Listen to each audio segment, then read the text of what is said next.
just nod when it's rolling. Okay, we're here. It's a little bit loud because we have a major street right here. This is Holly.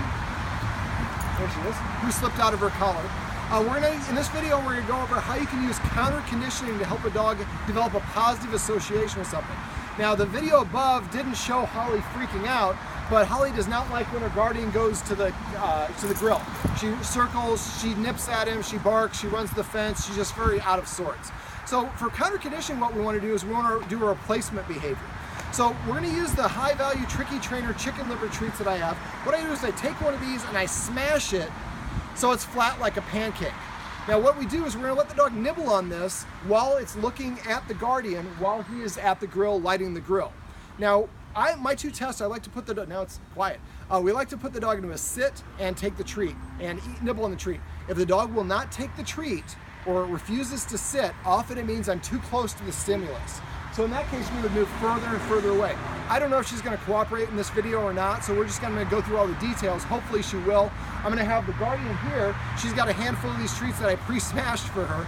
And what we wanna do is have her looking at him as he goes over there, and then continuing to feed treats while she looks at the grill while he lights the grill.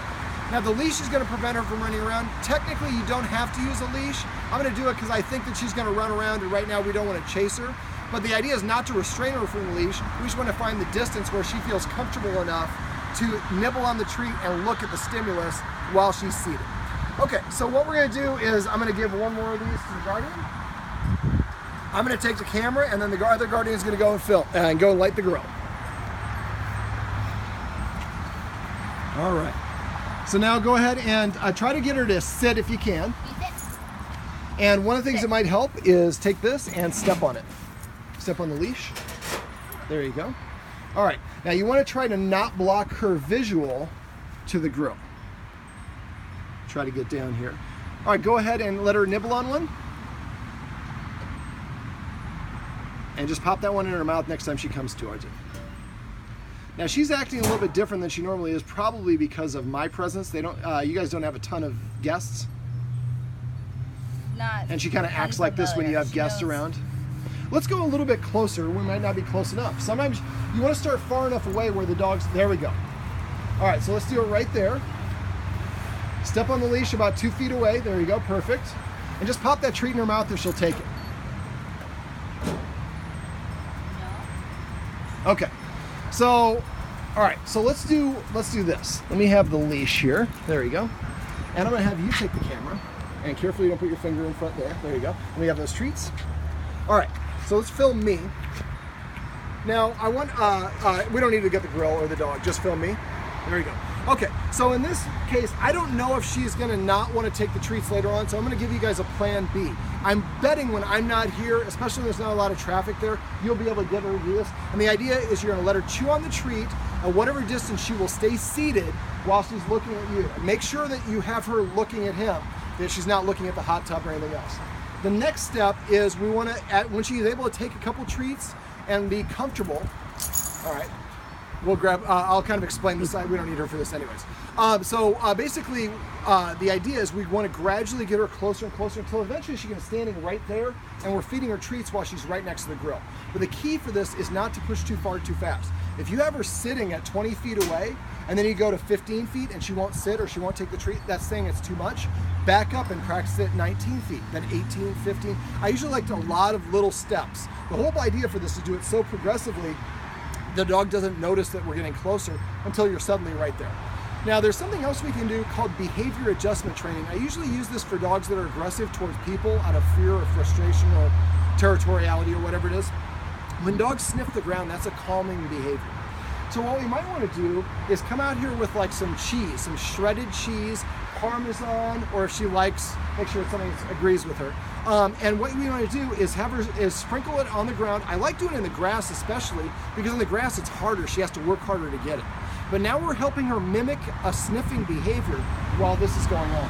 Now when we do this, we want her to have a collar that she can't pop off like this one, and a very long lead. The idea is the long lead gives her the illusion of being free to move wherever she wants.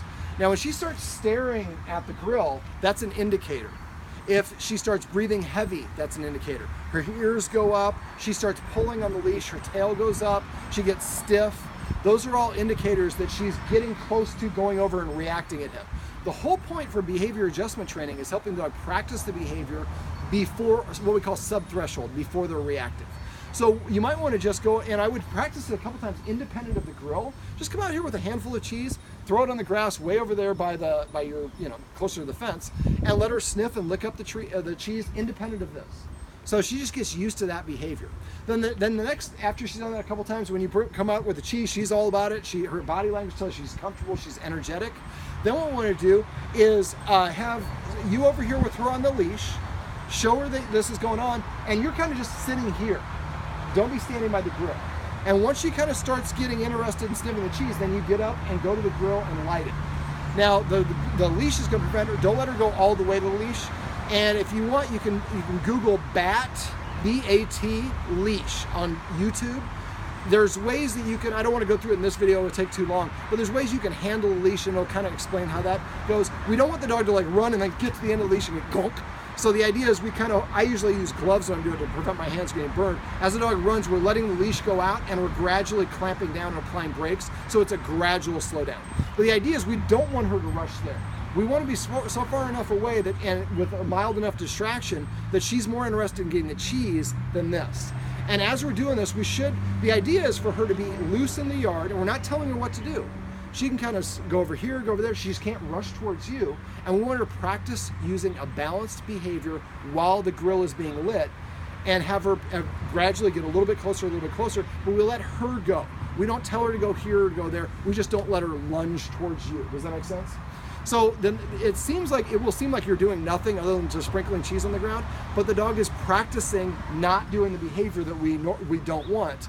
And after a while, she'll get a little bit curious and come a little bit closer and a little bit closer. We can let her get closer, but don't let her put tension on the leash, and don't pull her away. The whole idea is if she starts moving, start gradually clamping that, and then if she is at the end of the leash, you make a kissing sound and she looks at you, drop another sprinkle of cheese, and she comes over there and she wants to take the trees. We want to provide a stimulus that or a reinforcer that she's more interested in than reacting to the person with the grill. As you're doing this, she should notice that she looks a lot more relaxed. You'll see her tail will probably up at first, and it'll probably start relaxing down. Her body language will look more relaxed. She won't have the jittery movement. She won't be breathing really heavy.